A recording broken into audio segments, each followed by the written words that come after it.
C'è un messaggio per te, è appena arrivato, noi non l'abbiamo neppure visto, quindi lo mandiamo in diretta ed è il messaggio del presidente della regione Massimiliano Fedriga.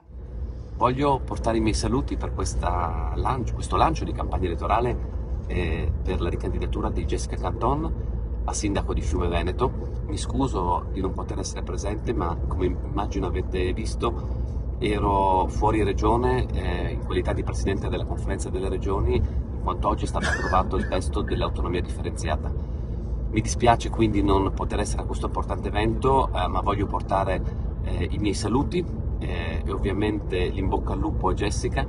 Penso che abbia dimostrato in questi 5 anni non soltanto una grande capacità amministrativa, ma anche la capacità di ascolto e di rappresentanza della propria comunità.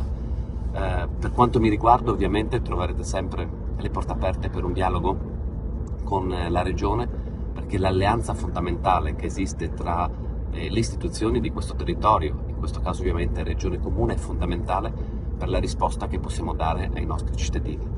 In bocca al lupo a tutti i candidati, a tutta la squadra, un saluto a tutte le persone presenti e mi auguro ovviamente che potremo vederci presto sul vostro territorio nel comune di Fiume Veneto. Buona serata a tutti.